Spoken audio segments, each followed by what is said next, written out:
Do you know how you tell somebody that's worldly, right? I mean, you can look and tell the difference between someone who is worldly and who is holy. And the way you do that is you notice their buttons. If somebody has a shirt or a blouse or a dress or something, or a jacket that's buttoned, they're worldly.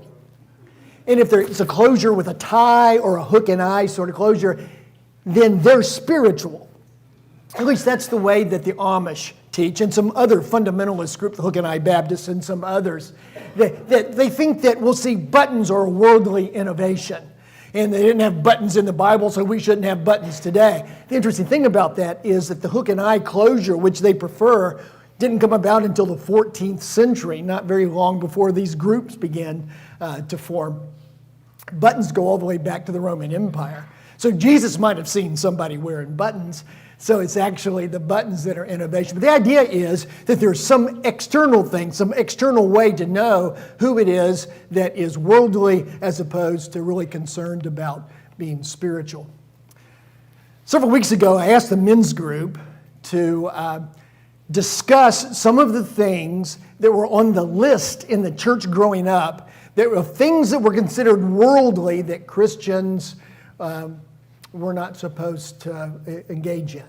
And the list was probably, as you might think, things like drinking and playing cards. Some of you may have remembered that one. Mixed bathing, which that was our kind of code for, going to the beach where both men and women were in bathing suits together. That kind of thing. Buying lottery tickets, dancing.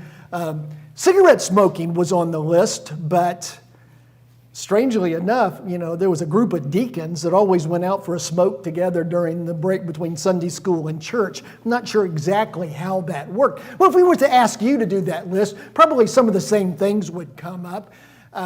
Different traditions have different traditions, as you might imagine. I had a friend that told me that in his church, you couldn't play cards unless it was rook. It was okay to play rook because rook uses rook cards instead of face cards.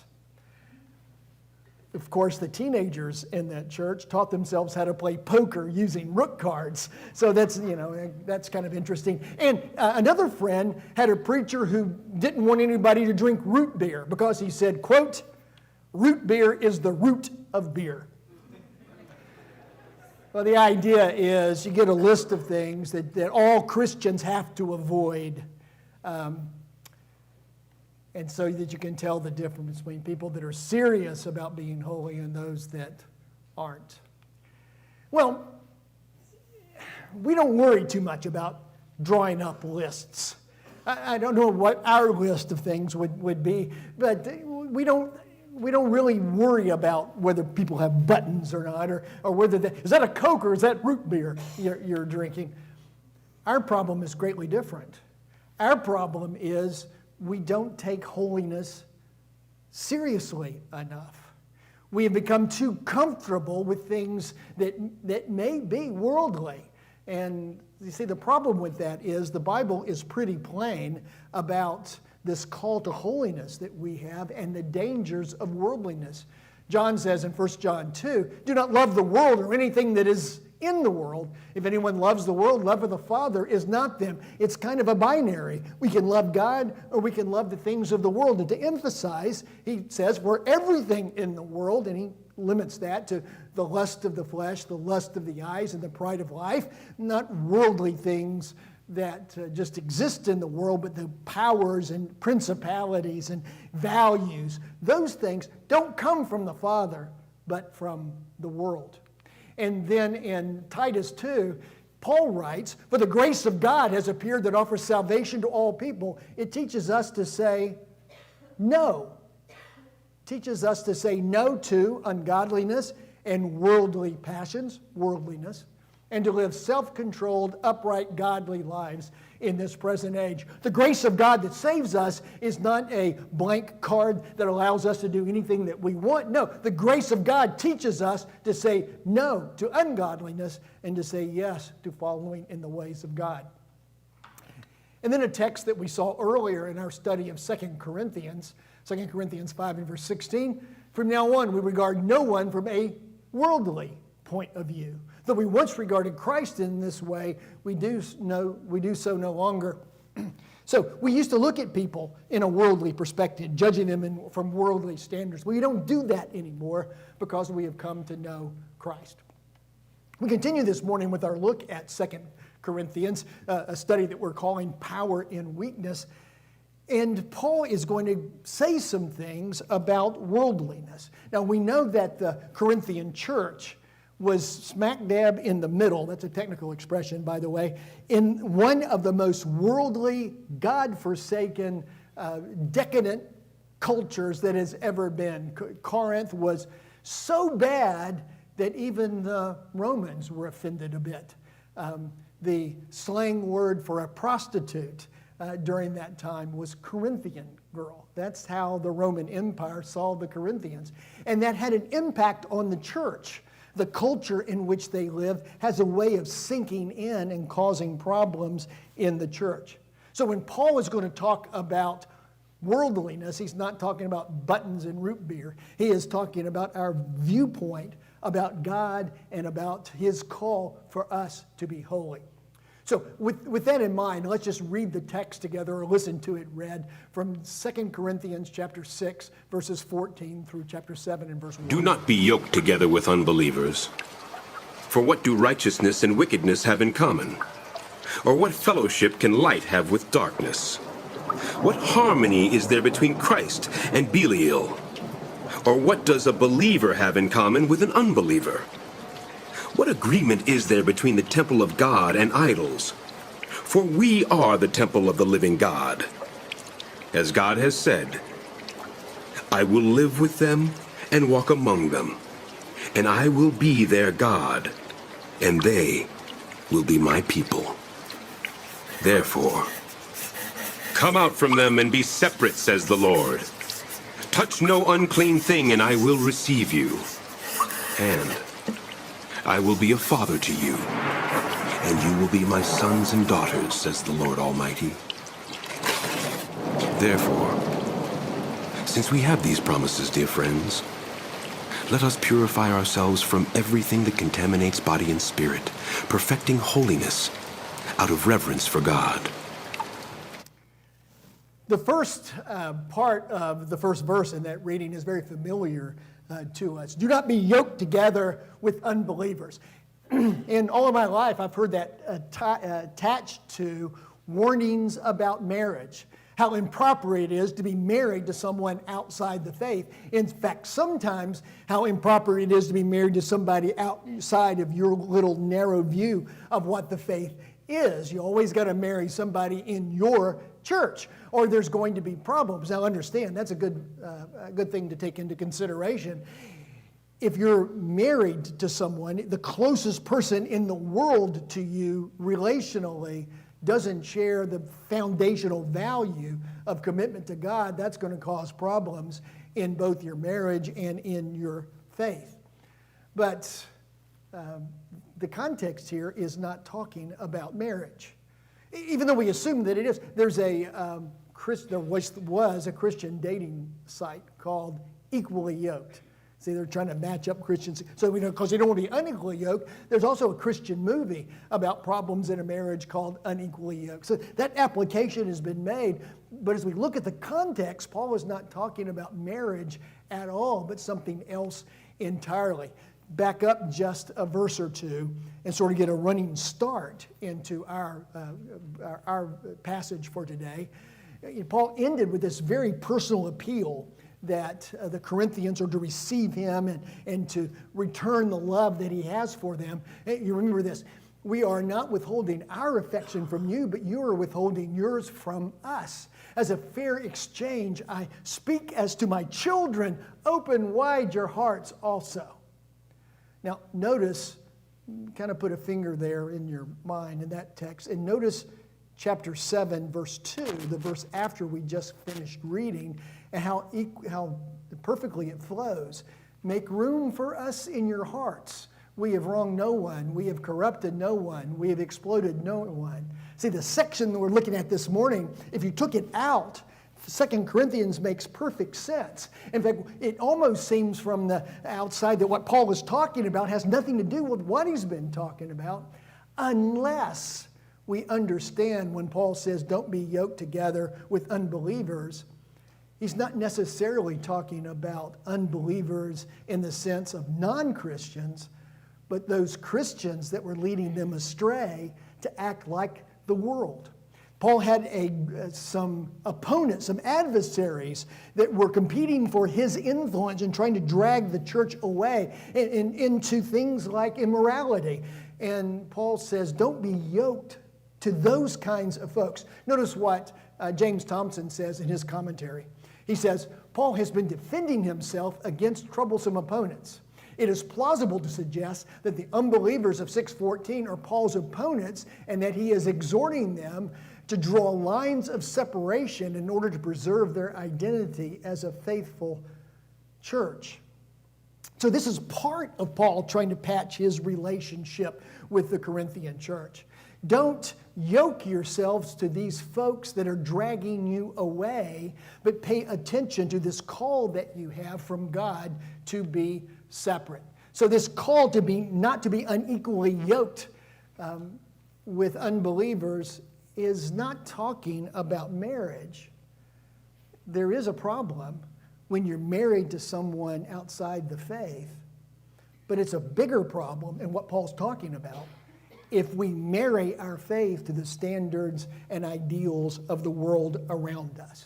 He is warning us here not to see spiritual things and not to have those spiritual things distorted by the worldly values that surround us.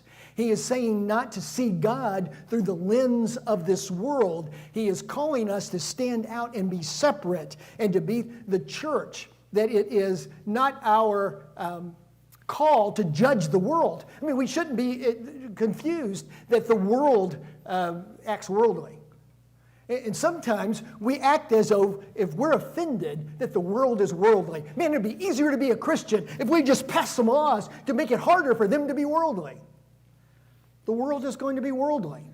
Our call is not to judge the world, but to judge ourselves and make sure that we're following God. Paul's already made that point in 1 Corinthians 5, where he writes this, I wrote to you in my letter, referring to a previous letter, not to associate with sexually immoral people, not at all meaning the people of this world who are immoral or greedy and swindlers and idolaters. In that case, you would have to leave the world.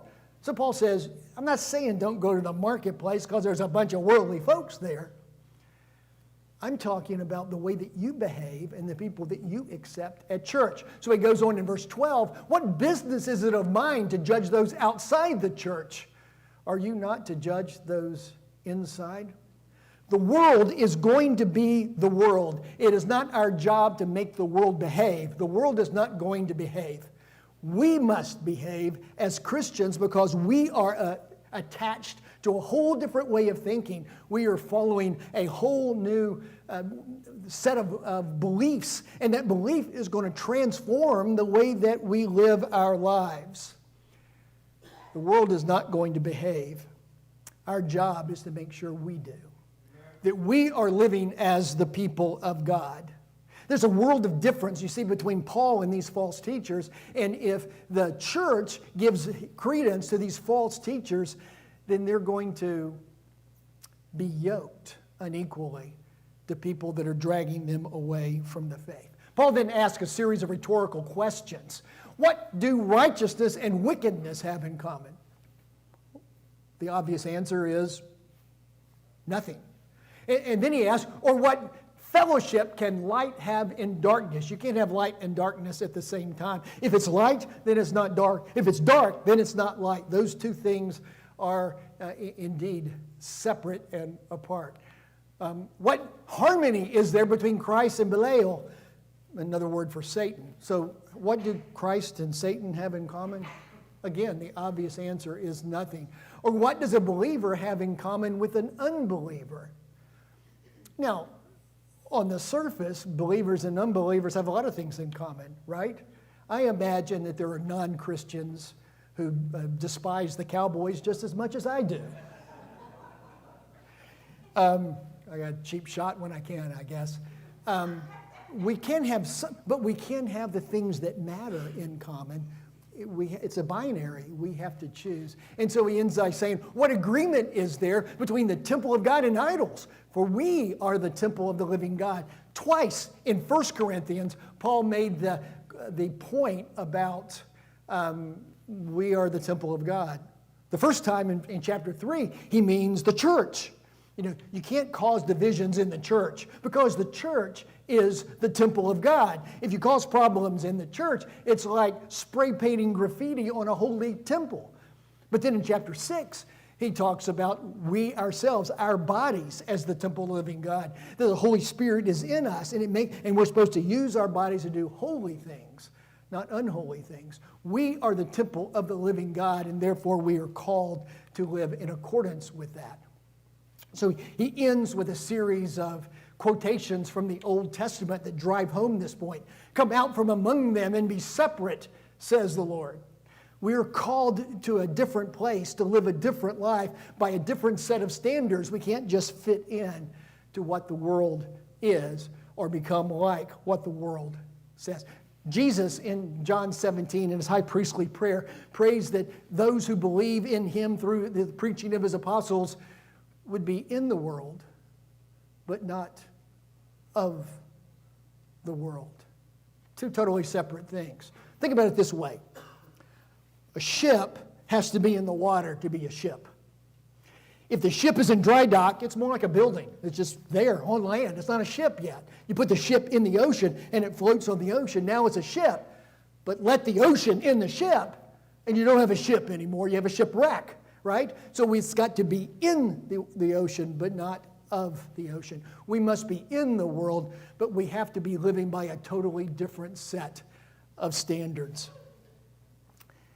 Calvin Miller, in his book, Disarming the Darkness, names 3 demons that we are faced with today, in fact, all the time. These are the 3 major false gods that we are called to give allegiance to. He names them Mammon, Asherah, and Beelzebub. But what he's really talking about, of course, is money, sex, and power. Much of what's in the world, much of the temptation that we have comes in one form of those 3 things. And so we can give allegiance to God. You know, we can't serve both God and Mammon. We can't serve both God and Beelzebub. We can't serve both God and Asherah. Sometimes we adapt, sometimes we pervert our call to God by making it too much like the call of the world around us. The church at Corinth was being led astray by these false teachers that were blending their Christian walk into the culture around them. They were hitching their wagon, as it were, to the ideas and ideals of the world. They were being yoked with unbelievers. And Paul calls them to make their choice as to what God they were going to serve. Come out and be separate, he quotes from the Old Testament. And that's how we are supposed to live. People that are following God and therefore sometimes don't fit quite into the world around us. And I think if we just think about it for a second, we understand that churches today face those same pressures, that sometimes we give into those same ideals, money, sex, and power. Think about money for a moment. James begins chapter 2 of his letter by talking about, okay, what happens? Just suppose we have 2 visitors in church. One comes in and he's wearing a designer toga. He drove up in an Italian sports chariot and he just reeks of money. And so you fawn all over yourself, making sure he has the most important seat. Well, for us, it would be in the back. And we make sure he's very comfortable. And then somebody else comes in that's obviously homeless, and we shuffle them off to the corner because we don't want to be embarrassed by them being too prominent. And James writes, have you not discriminated among yourselves and become judges with evil thoughts? You see, judging people based on money is evil thoughts because it's giving in to the false god of Mammon. It's adopting the standards of the world. I had a preacher friend. Well, he was a friend, and then he became a preacher.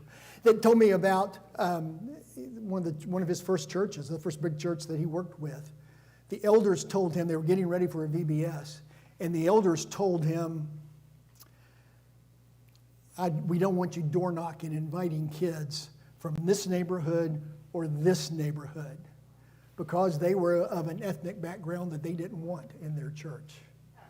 And a few weeks later, Steve handed in his resignation.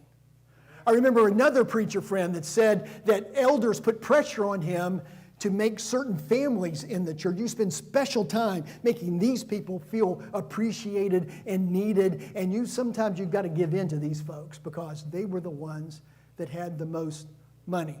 The golden rule sort of thing. The ones that have the gold make the rules. You see, that's becoming unequally yoked to the world. That's trying to view the things of God through the image of the world. And we see that all around us. So many churches have adopted prosperity as their gospel. Unequally yoked to the world. Well, how about sex? Paul writes, as he begins 1 Corinthians 5, it's actually reported that there is sexual immorality among you and of a kind that even pagans do not tolerate. And he goes on to explain that there's this guy in the church that is having an affair, an open incestuous affair with his stepmother. And he says even the Greeks wouldn't think of that. The Greeks had this thing about incest, the whole Oedipus myth. And so even the pagans wouldn't think of this, but the church were patting themselves on the back because they were so open-minded that they weren't going to make an issue out of something as inconsequential as sexuality. And Paul says, you can be so open-minded that your brains fall out. God's plan for sexuality is incompatible with the world around us. And we cannot compromise God's plan in order to make ourselves fit in better with the world. Now, the church needs to be more compassionate with those who are struggling with sexual identity. We need to be a safe place for those people to come and struggle and seek for God in the middle of their struggle. We need to listen more, we need to love more, and we need to judge less, but we cannot compromise on what God says in order to fit in with the standards of the world. If we do that, then we are being yoked together with unbelievers. And finally, the idol, the false god of power. Jesus made his views on power clear when he's talking to the apostles. Now, the apostles in the context have been arguing over who gets the best place. They think Jesus is going to usher in this messianic kingdom, and they're arguing over who has the right to the best seats in the administration. Who's going to sit on the right hand and who's going to sit on the left? Who's going to be prime minister? Who's going to be secretary of state? Who's going to be the royal dog catcher? Those sort of things. And they're arguing about that, and Jesus pulls them aside and says, the rulers of the Gentile lord it over them, and their high officials exercise authority over them. See, that's the way of the world, power. You gain power so you can exercise authority, exercise influence over other people. And Jesus says, not you. You are to become the servants of others. You are to become last because the last will be first. You are to become like me, one who comes to serve others, not those that are grappling about power. But many churches today have jumped into the pig pen of power politics. They've decided that the way to influence the world the best is to gain as much political power so we can pass laws to force people to do what God wants. Sadly, many of those that are leading that sort of emphasis aren't themselves living the way that God calls us to live. And in the process, the emphasis of Christianity becomes a political platform rather than the kingdom of God. 20 years ago, maybe 30, the word evangelical, for most people, was a generic word that meant conservative Christian. Someone that believes the Bible is the inspired word of God. Someone that believes that Jesus was the atonement in some form for our sin. Someone that believes the call to live a life for God so that we can be prepared for heaven eternally. And someone that is called to share that hope with the world. You know what most people on surveys today connect with the word evangelical? Republican. It's become a political stance more than a spiritual ideology. Because in many circles, the church has become unequally yoked to the world. And that's not ever a good thing. The influences of the world are real, and their influences and their power over us should not be discounted.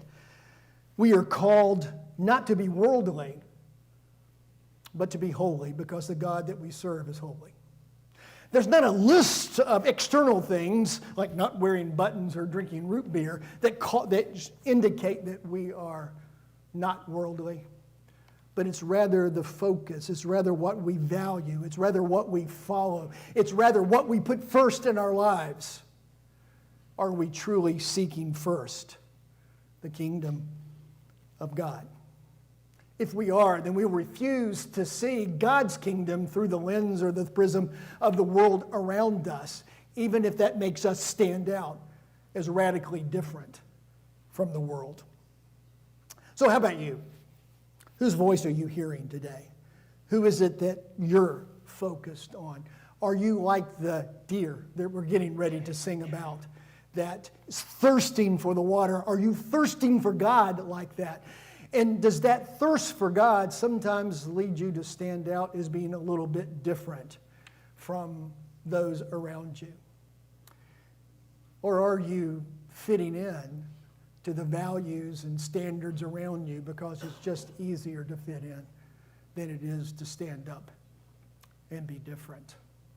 As we sing this next song, the elders will be in the back of our auditorium, and if there's something you've been struggling with that you would like to pray with them about, perhaps you can go right now down with them, with one of them, to the prayer room and spend some time in prayer. If there's just something that you want the church to know about, just go back and share that with them, and they will be happy to help you. If you're ready to name Jesus as your Savior and be buried in baptism, to have your sins washed away by the power and grace of God, then also let them know that.